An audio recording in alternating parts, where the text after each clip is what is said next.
Obrigada, Sr. Presidente, senhoras e senhores deputados. Sr. Deputado, Vossa Excelência não me surpreendeu, devo dizer, porque já lhe conheço o estilo, a linguagem. Houve, porém, um aspecto da sua intervenção que eu achei particularmente importante para os portugueses e para os açorianos. A sua lista de prioridades. Acho muito preocupante que quando o país se encontra a braços com uma crise sem precedentes, provocada por uma pandemia que nos afetou a todos e que afetou também a região naturalmente, mas que afetou todo o território português, Vossa Excelência, Sr. Deputado, venha aqui, ignorando o que foram os últimos 3 meses da vida do país, fazer um balanço como se nada tivesse acontecido, como se o país não tivesse tido que acudir a nada. E digo, Sr. Deputado, com a tranquilidade de quem ao longo destes meses acompanhou todos os dossiês que são fundamentais para a vida dos Açores e que dependem da ação do Governo da República. Digo com a tranquilidade de quem sabia que na República e nos Açores tinha governos do Partido Socialista a dar o seu melhor para ajudar os portugueses e os açorianos a ultrapassar esta fase. Agora, quero dizer-lhe ainda mais uma coisa. A região vai receber aquilo que precisa, que é o que já foi anunciado, que é o aumento do endividamento em 10% do PIB. Isso é aquilo que a região precisa. E é a medida para a região igual àquilo que é para o resto do país. Porque isto não é uma crise dos Açores, Sr. Deputado, é uma crise de Portugal, da Europa, do mundo. O senhor tem que abrir as suas vistas. E digo-lhe também deputada, queira concluir, que faz favor. concluo já, Sr. Presidente, entre esta medida e o vosso projeto de lei, que entraria em vigor a 1 de janeiro de 2021, o senhor deputado ainda vem aqui hoje, a esta tribuna, colocar em causa o que vai entrar no orçamento Obrigado, suplementar. Sra. Deputada. Os Açores não têm para si o valor que o senhor afirmou aqui hoje. Muito obrigado. Tem a palavra para responder o Sr. Deputado Paulo Muniz. Faz favor.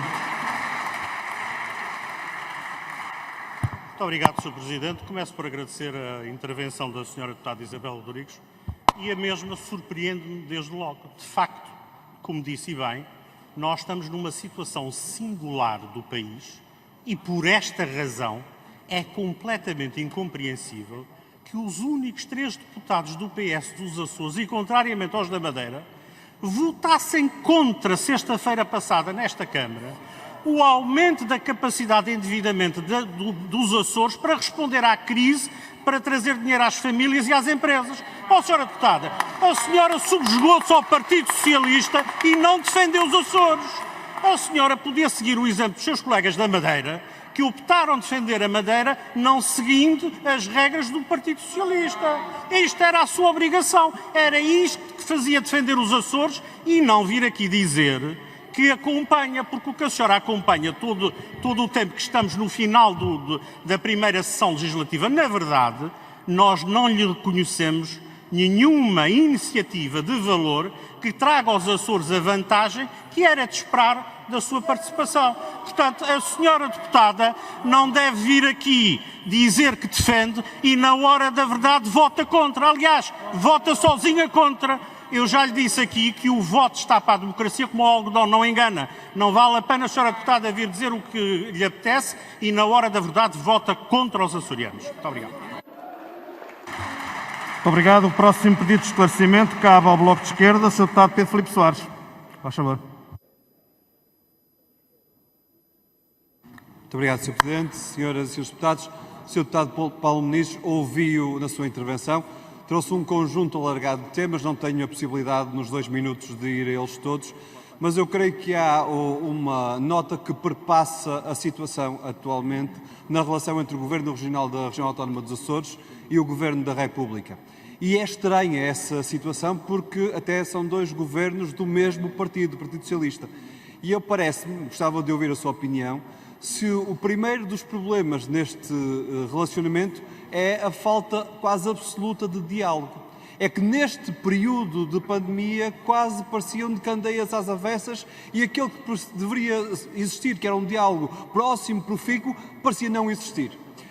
E até quando o próprio Partido Socialista, há meses atrás, prometia na campanha para as legislativas, queria criar um Conselho de Concertação entre o Governo da República e os governos das regiões autónomas. Ora, não se viu absolutamente nada sobre essa matéria. Viu-se foi uma desconcertação total neste relacionamento. E eu creio que este é um ponto relevante para nós pensarmos o futuro. Se o futuro é de mais desconcertação ou não. Porque essa desconcertação também passa pelo PSD, deixe-me que lhe diga, porque ouvi e leio nos Açores membros do PSD criticar, por exemplo, a declaração de estado de emergência que o PSD e o seu deputado aqui votaram na Assembleia da República. Ora, não bate certo, não bate certo. Tem que haver essa concertação para, de facto, haver um pensamento estruturado para o país e para as regiões autónomas.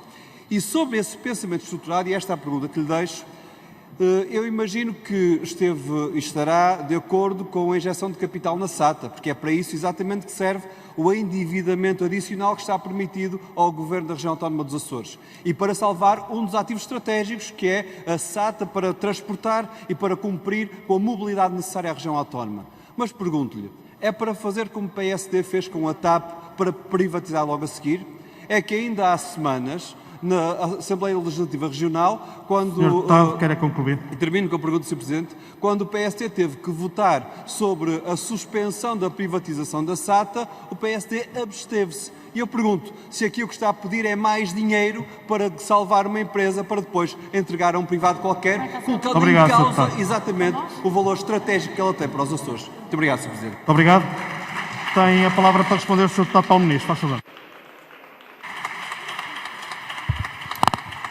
Muito obrigado, Sr. Presidente. Agradeço também ao Sr. Deputado Pedro Filipe Soares pelas suas pertinentes questões e divido em duas partes. A primeira que refere e que eu tive a oportunidade na minha intervenção de também referir. De facto, há uma total dessintonia entre o Governo Socialista dos Açores e o Governo Socialista da República, sendo que, com um agravante, o Governo Socialista dos Açores finge que está tudo bem e que o Governo da República resolve os problemas dos Açores, o que não é verdade. Repare, o exemplo que eu dei da tribuna, foi necessário o Sr. Presidente do Governo Regional chamar o Sr. Ministro da Ciência e do Ensino Superior, tal como um diretor de escola faz a um professor, aos Açores, para o repreender, entre aspas, naturalmente, sobre o financiamento da Universidade dos Açores. Isso atesta bem o nível de entendimento e sintonia entre o Governo Socialista dos Açores e o Governo Socialista da República. Portanto, não podia ter sido mais pertinente a sua pergunta, que de facto é, talvez, o sinal último que o Governo Socialista é quem, nos Açores, tem colocado a autonomia de joelhos perante a República. Segunda questão que levantou e pertinente, a SATA. A SATA é um tema importantíssimo para os açorianos. A SATA transporta também a bandeira dos Açores, a SATA une os açorianos dentro dos Açores, une os açorianos da diáspora. O Partido Socialista conseguiu uma coisa que nós já lhe reconhecemos como um hábito. Em 10 anos conseguir um buraco de 300 milhões de euros. E é evidente que agora é preciso resolver, não é inédito o PSD ter que colaborar para a resolução dos buracos do Partido Socialista. É a história, parte da história democrática desse país. E, por conseguinte, o que o PSD fez, ao abster-se, foi criar espaço para se pensar a SATA no futuro, sem prejuízo de colocar em aberto todas as soluções que sejam as melhores para os açorianos. Muito obrigado. Obrigado, Sr. Deputado Paulo Muniz. E o último pedido de esclarecimento cabe ao CDS pelo Sr. Deputado João Almeida. Faça o favor. Muito obrigado, Sr. Presidente. Senhoras e Senhores Deputados, Sr. Deputado Paulo Muniz, agradeço-lhe muito ter trazido esta questão hoje aqui ao debate. Queria, em primeiro lugar, em nome do Grupo Parlamentar do CDS-PP, cumprimentar também todos os açorianos por esforço que fizeram e pelos resultados que conseguiram durante este período e que são razão de orgulho para todo o país, e perguntar-lhe duas questões, uma geral e outra mais concreta. A questão geral é como é que o Sr. Deputado avalia, e já foi, quer da sua intervenção, quer das respostas, evidente isso também, mas desenvolver um pouco sobre a diferença de enquadramento que o Governo da República teve, por exemplo, nas negociações com Bruxelas e depois teve em termos de atitude relativamente a cada uma das regiões autónomas, naquilo que foi a exigência de flexibilização de condições. a exigência de flexibilização de regras e de montantes, por exemplo, para financiamentos, em que o ponto foi de total exigência para com a Europa, mas que inicialmente, pelo menos, foi de total restrição para com as regiões. Como é que se compreende que o mesmo Governo tenha esta atitude para com as instâncias europeias e depois não tenha solidariedade para com as regiões autónomas no país? Segunda questão mais concreta. Se concorda ou não que neste momento o essencial é conseguir conciliar duas coisas. Por um lado, manter o equilíbrio e a proteção dos açorianos do ponto de vista da saúde pública e manter aquele que é o cenário atual. Por outro, conseguir uma recuperação económica tão rápida quanto possível. Relativamente à primeira, se faz ou não faz falta, tal como disse o CDS na região, os especialistas em saúde pública que não existem na região e que naturalmente fazem falta num contexto como este e que esse deve ser uma prioridade do Governo regional para reforçar a capacidade de resposta na saúde por parte da região. Por outro lado, se entende que deve ou não deve haver maior dinâmica do Governo da região, principalmente em articulação com o Governo da República, para que as atividades económicas nos Açores, desde logo a atividade turística, que dependem muito de decisões também do Governo da República, possam efetivamente dar aos Açores uma perspectiva de uma recuperação rápida, como merecem e como naturalmente todos queremos que aconteça. Muito obrigado, Sr. Deputado. Muito obrigado, Sr. Deputado João Almeida. Tem a palavra para responder o Sr. Deputado Paulo Muniz. Faz favor. Muito obrigado, Sr. Presidente. Muito obrigado, Sr. Deputado João Almeida. As duas questões que colocam são ambas importantes e pertinentes. A primeira, de facto, é um pouco uma linha que nós temos que ter coerência. Não podemos querer um princípio da subsidiariedade da Europa em relação a Portugal. Não pode esta Câmara analisar o cumprimento deste princípio nas diversas ações que toma e não termos a mesma responsabilidade, a mesma perspectiva no relacionamento entre a República e as regiões autónomas. Eu recordo que, em matéria de consagração das necessidades das regiões autónomas na Europa, várias vezes os Açores e também a Madeira são esquecidos naquilo que é a obrigação da República em incluí-los e consagrá-los naquilo que são os fundos direcionados especificamente para os Açores e para a Madeira, que, como sabemos, têm necessidades especiais muito grandes, historicamente diferentes e com uma relevância no acompanhamento do nível de vida europeu e do padrão de desenvolvimento europeu diferentes do restante continente. Portanto, é fundamental que o Governo da República não faça o que tem diversas vezes feito, eu diria demasiadas vezes, que é nas negociações esquecer-se da especificidade dos Açores nas mais diversas áreas da sua economia. A segunda questão que coloca, de facto, os Açores têm 3 hospitais centrais, têm 9 ilhas, tiveram uma resposta muito dura a esta pandemia porque estiveram sozinhos, como eu disse, sem auxílio do Governo Socialista da República, e os açorianos uniram-se novamente e fazemos isso há 500 anos para combater as adversidades internas e externas. Agora, isto não significa que, passado o momento de combate à pandemia, não se tenha que olhar para a economia. E agora é o momento de olhar para a economia. E agora estamos a pôr à prova novamente o Governo Socialista, a perceber se sabe o que quer fazer ou se continua o seu movimento de governo regional errante, sem um rumo definido, sem uma estratégia assumida e sem um sucesso garantido. Muito obrigado. Muito obrigado. Sr. Deputado, por lapso meu, que não da mesa, havia um pedido de esclarecimento ainda do PCP, que eu pessoalmente não incluí, e, portanto, há mais um pedido de esclarecimento. Tem a palavra ao Sr. Deputado Alma Rivera. Faz favor. Obrigada, Sr. Presidente. Senhores Deputados, em primeiro lugar, cumprimentar o PSD por ter trazido este tema aqui ao debate, e nós queríamos aproveitar exatamente a ocasião para trazer uma questão urgente e que exige uma atuação imediata do Governo. Estamos a falar de uma situação de emergência social onde não se pode deixar para trás aqueles que já estavam numa situação de verdadeira emergência.